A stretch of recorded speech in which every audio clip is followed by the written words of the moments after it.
In a fire station in Livermore, California, there is a light bulb. It isn't an LED, it isn't a smart bulb connected to Wi Fi. It was hand blown in the late 1890s with a thick carbon filament, and it has been burning continuously for over 100 years. Meanwhile, the $1,000 smartphone in your pocket is designed to die in less than 3 years. This isn't a conspiracy theory, it is a documented business model. And today, we are breaking down the engineering, the economics, and the deception behind the system that empties your wallet every single year. We are told this is the price of progress. We are told that modern technology is just too advanced, too complex, or too powerful to last forever. Modern technology. Now you've got all this modern technology. Their modern technology has given birth to weapons that could destroy us.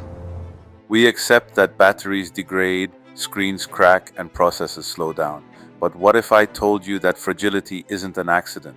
What if I told you that 100 years ago the world's biggest CEOs met in a secret room in Geneva to sign a document that made sure your stuff would break?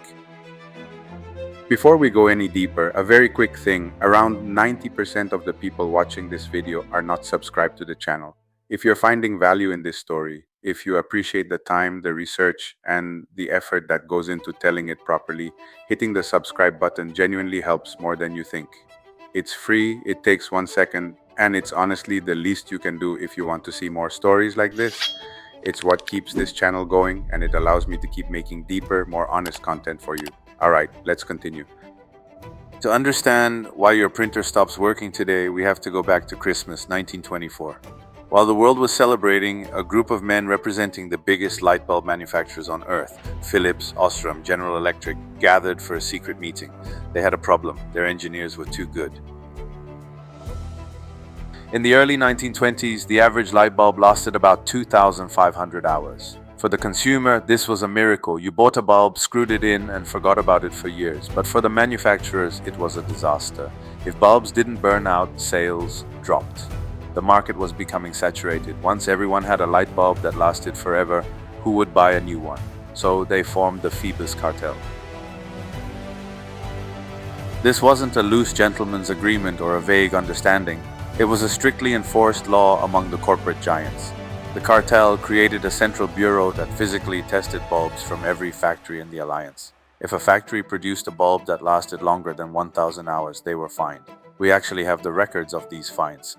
For every 1,000 bulbs sold that exceeded the lifespan limit, the manufacturer had to pay heavy penalties in Swiss francs. The longer the bulb lasted, the higher the fine.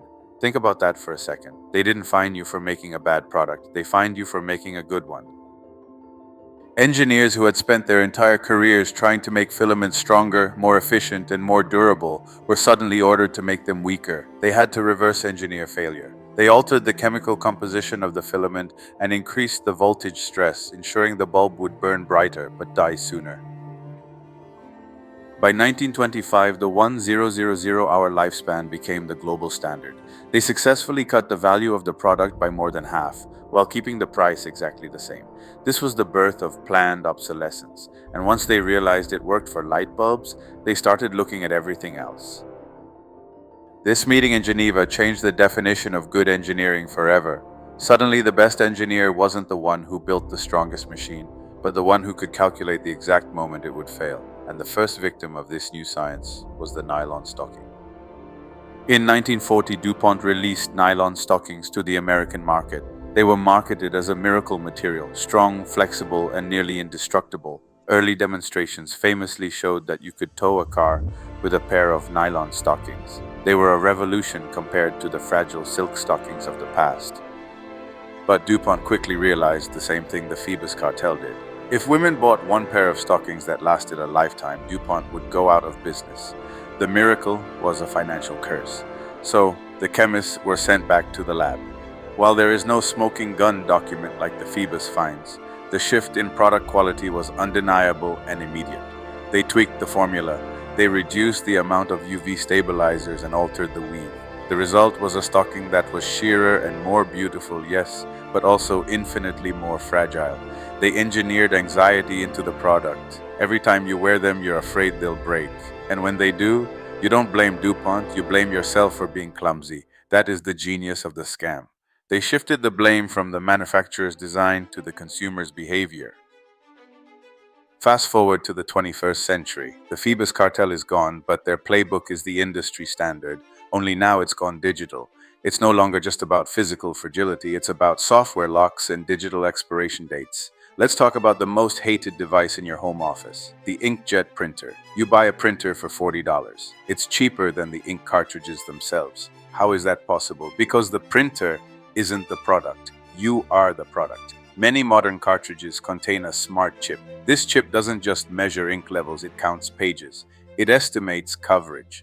Once you hit a specific number of prints, the chip tells the printer the cartridge is empty, even if it's actually 30% full. If you try to refill it yourself, the chip knows. It uses encryption to reject third-party ink or refilled cartridges. It is a digital lock on a physical product, forcing you to buy new plastic and new chemicals when you don't need them.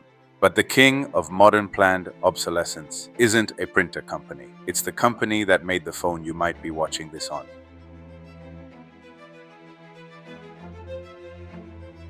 Oh no, Apple, no, no, no, no, no. Goodness, Apple admits to messing with iPhone performance. Yeah. Yeah. In 2017, Apple admitted to throttling older iPhones. They slowed down the processors via a software update. Their excuse was that they needed to protect aging batteries from shutting down unexpectedly under peak loads. But the effect on the user was psychological. Your phone felt slow, laggy, unusable. Apps took forever to open. The keyboard lagged. So instead of replacing a $50 battery, millions of people felt the pressure to spend $1,000 on a new phone. This is psychological obsolescence. The device still works physically, but they break your experience of it.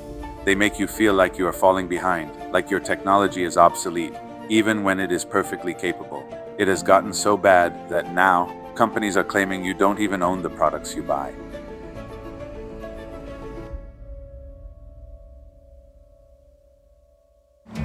We're gonna hook my laptop up to this combine and try to get codes out of it, I guess. I would say what I'm doing is hacking. Farms today use a tremendous amount of technology. Deere makes claims that you only really have the license to use their software. And for someone to say they own the software pretty much takes away the whole viability of the entire tractor or piece of equipment. What we've had developed is essentially a monopoly on repair. Take John Deere. Their modern tractors are run by millions of lines of code. If a sensor breaks, the tractor shuts down. Even if you buy the new part and install it yourself, the tractor won't start. Why? Because the software requires a dealer to authorize the repair. Farmers have been forced to buy hacked firmware from Ukraine just to bypass these locks so they can harvest their crops before they rot. This is the new frontier. It's not just about fragile filaments anymore. It's about part pairing and software locks that disable your device if you try to fix it yourself. They are building a world where repair is impossible and replacement is mandatory. That light bulb in Livermore is still burning. It hangs there as a silent protest against a century of waste. We generate $57 billion of e-waste every year. Mountains of perfectly good tech discarded because of a business model invented in 1924. Next time your phone slows down, or your printer dies, or your washing machine breaks just after the warranty expires, remember the Phoebus Cartel. It's not bad luck, it's not an accident, it's a design feature. I'm FenShorts. If you want to know about the other massive lie corporate marketing told you, click this video right here. You won't believe what they did to your food.